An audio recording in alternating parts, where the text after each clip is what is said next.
తాకట్లో ఉన్న బంగారాన్ని విడిపించి ఆ రోజున మార్కెట్ ధర కట్టి మిగిలిన డబ్బును మీకు అందిస్తుంది కొమ్మూరి గోల్డ్. ఇప్పుడున్న బజ్ ఏంటంటే రష్మిక విజయ్ దేవరకొండ పెళ్లి. ఒకే రోజు 2 రకాల పెళ్లిళ్ళు చేసుకుంటున్నారు. రకరకాల స్పెక్యులేషన్స్ వినిపిస్తూ ఉన్నాయి కదా. అసలు ఈ కొడవ పద్ధతిలో పెళ్లి ఎందుకు జరుగుతుంది? అది వాళ్ళ సంప్రదాయమా, లేకపోతే వివాహ దోషానికి సంబంధించి ఇలా 2 పెళ్లిళ్ళు చేసుకోవాల్సి వస్తుందా ఒకే రోజు? 2 విధాలైన పెళ్ళిళ్ళు, 2 పెళ్ళిళ్ళు అనకన్నా 2 డిఫరెంట్ కైండ్ ఆఫ్ మ్యారేజెస్ అని అనుకోవచ్చు. అసలు ఈ రకరకాల స్పెక్యులేషన్స్ ఉన్న ఈ తరుణంలో కరెక్ట్గా సమాధానం మనకి వీరికన్నా ఎక్కువగా ఎవ్వరు చెప్పరండి. గురుగారు, నేను ఈరోజు ఈ టాపిక్ మీద ఐడ్రీమ్లో మాట్లాడాలనుకుంటున్నానంటే నీకెందుకు సోదరి, నేను ఉన్నానని అప్పుడు ఇప్పుడు ఎప్పుడు. వీరితో నా ప్రయాణం ఇన్నాళ్ళది కాదండి, 15 సంవత్సరాలు అని చెప్పుకోవచ్చు. అంటే నేను శాటిలైట్ ఛానల్లో ఉన్నప్పటి నుంచి నాతో పాటు వారితో పాటు నేను ప్రయాణిస్తూ ఉన్నాము. ఒక రకంగా చెప్పాలంటే నా కెరియర్కి చాలా చాలా ప్లస్ అయ్యారు. వారెవరో కాదండి, బ్రహ్మశ్రీ నందిబట్ల శ్రీహరి శర్మ గురుగారు. నమస్తే గురుగారు. వాగర్థావివ సంపృక్తౌ వాగర్థ ప్రతిపత్తయే జగతః పితరౌ వందే పార్వతీ పరమేశ్వరౌ. ఆదిత్యాయ చ సోమాయ మంగళాయ బుధాయ చ గురుశుక్రశనిభ్యశ్చరాహవే కేతవే నమః. శృంగేరి జగద్గురు పీఠాధిపతులకి, కంచి పీఠాధిపతులకి నమస్కారములు తెలియజేసుకుంటూ కార్యక్రమాన్ని ప్రారంభిద్దాం. ధర్మానికి సంబంధించి ఎప్పుడు మీరు నా వెనకాల ఒక లైబ్రరీలాగా నడిచారు గురుగారు. ఏంటి ఇన్ని రకాల కన్ఫ్యూజన్? ఈ ప్రశ్నకి మా ప్రేక్షకులకి సమాధానం చెప్పండి అంటే నేను ఉన్నాను కదా సోదరి అంటూ ఎప్పుడు నా ముందున్నారు, నా వెనకాల ఉన్నారు, నడిపిస్తూ ఉన్నారు. ఇకపై కూడా మీ సహాయ సహకారాలు అలాగే ఉండాలని, మీ ఆశీర్వచనం నాపై, మా ఐడ్రీమ్ ప్రేక్షకులపై ఉండాలని కోరుకుంటూ, ఎంతగానం స్పెక్యులేషన్ బజ్ వస్తుంది. అఫ్కోర్స్ మోస్ట్ అవైటెడ్ మ్యారేజ్ అని చెప్పొచ్చు ఎట్టకేలకి. ఇప్పుడు మనం ఈ వీడియో చేస్తున్న సమయానికి ఒక పెళ్ళి అయితే అయిపోయింది. అంటే ఒక పెళ్ళి అని ఎందుకంటున్నానంటే గురుగారు, 2 విధాలైన వివాహ వేదికని వాళ్ళు ఎంచుకున్నారు. దానిపై రకరకాల స్పెక్యులేషన్స్ వస్తూ ఉన్నాయి. అఫ్కోర్స్ ఎవరైనా దంపతులు పెళ్లి చేసుకుంటున్నారంటే వాళ్ళు నిండు 100 ఏళ్ళు హాయిగా కలిసిమెలిసి ఉండాలి అని హిందూ ధర్మం ఎప్పుడు కోరుకుంటుంది. మనం అలాగే కోరుకుందాం. అంటే ఈ మాట ఎందుకు అంటున్నానంటే గురుగారు, వీళ్ళు విడిపోతారని, జాతకంలో దోషాలు ఉన్నాయని రకరకాల మాట్లాడుతూ ఉన్నారే.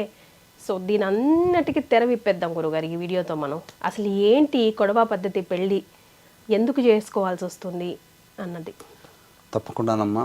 ముందుగా ఐడ్రీమ్ సంస్థలో మీ యొక్క అధ్యాయం ప్రారంభమవుతున్నందుకు మనస్ఫూర్తిగా మీరు దిగ్విజయంగా కొనసాగాలి, ఆనందంగా స్థిరంగా ఉండాలని నేను కొలిచే ఆ దైవాన్ని మనస్ఫూర్తిగా కోరుకుంటున్నాను. ధన్యవాదాలు. ఒక సోదరుడిగా మీకు ఎప్పుడు కూడా మంచే జరగాలి. ఇప్పుడు మీరు అన్నటువంటిదేనమ్మా, పబ్లిక్ ప్లాట్ఫామ్లో ఇప్పుడు బాగా ట్రోల్ అవుతున్నటువంటిది. ఇప్పుడు మనం వీడియో చేస్తున్న సమయానికి విజయ్ దేవరకొండ, రష్మిక మందన్న వారి మ్యారేజ్ అనగా వివాహము గడియ ఒక ఘట్టం పూర్తయిపోయింది. అంటే ఎందుకింతగా వారి వివాహ పద్ధతుల మీద ఎక్కువగా ట్రోల్స్ అవుతున్నాయి అని అంటే, వారు చేసుకోబోయే వివాహ పద్ధతులే దీనికి కారణం. అంతకుముందు సమంత గారు కూడా భూత వివాహం అని చేసుకున్నప్పుడు కూడా మనం కూడా వీడియో చేసాం, చాలా వైరల్ అయింది. ఇప్పుడు ఇది ఒక కొత్త పద్ధతి వినిపిస్తూ ఉంది. అందుకనే ఇప్పుడు మనము సమంత దగ్గరికి వచ్చామనుకోండి, నాగ చైతన్య సమంత వివాహం జరిగింది ఒక రోజు. అది మన హిందూ సాంప్రదాయ ప్రకారం. ఆమె ఆంగ్లో ఇండియన్ ప్రకారం కాబట్టి ఆంగ్లో ఇండియన్ పద్ధతి ప్రకారం ఇంకొక రోజు వివాహం చేసుకున్నారు. అదే విధానం ఇప్పుడు రష్మిక విజయ్ దేవరకొండ వివాహంలో జరగబోతుంది. ఇది తెలుసుకోకుండా చాలామంది నెగిటివ్ ట్రోల్స్ చేస్తున్నారు. ఎందుకు? ఆల్రెడీ రష్మికకి కొన్ని సంవత్సరాల కిందట కన్నడ హీరోతో ఎంగేజ్మెంట్ అయింది, రక్షిత్ శెట్టి అనే అబ్బాయితో.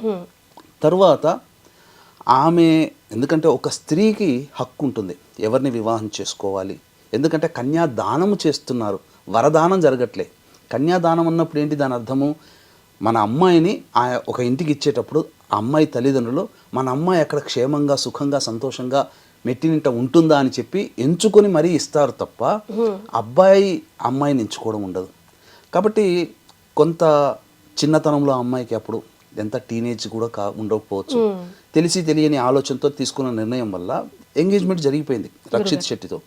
కానీ అక్కడ నా వ్యక్తిగతమైన అభిప్రాయం ప్రకారం తను ఏదైతే ఈ సినీ వినీలాకాశంలో ఎత్తుకెదగాలని అనుకున్నదో, సహాయ సహకారాలు ఉంటాయేమో అనుకున్నదేమో, దొరకలేదేమో, అందుకే క్యాన్సిల్ చేసుకుంది. తదనంతరం విజృంభించింది, మొత్తం సినీ ఇండస్ట్రీలో పెద్ద పెద్ద స్టార్లతో అనేక భాషలలో ఆ అమ్మాయి చాలా తక్కువ సమయంలో చేసింది. తనకి సరైన ఈడు జోడైనటువంటి వ్యక్తి విజయ్ దేవరకొండగా కనబడడం.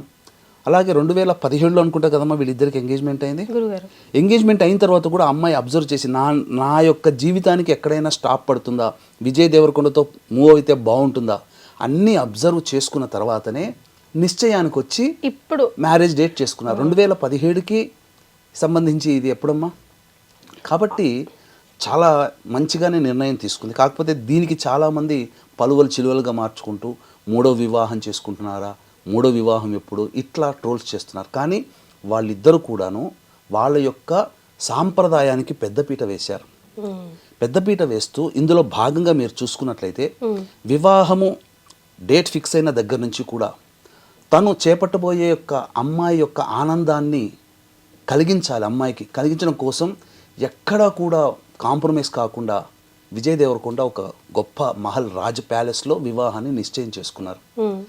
అన్నికి కూడా తన పట్టపు రాణి, ఒక ఎవరి జీవితంలో పేదవాడైనా కానీ వివాహం చేసుకుంటే ఆ పేదవాడి భార్య కూడా ఆయన ఆ రాజు అయినా ఆమె పట్టపు రాణి, ఆ రాజ్యానికి ఆయన రాజు అయితే భార్య రాణి అంతే.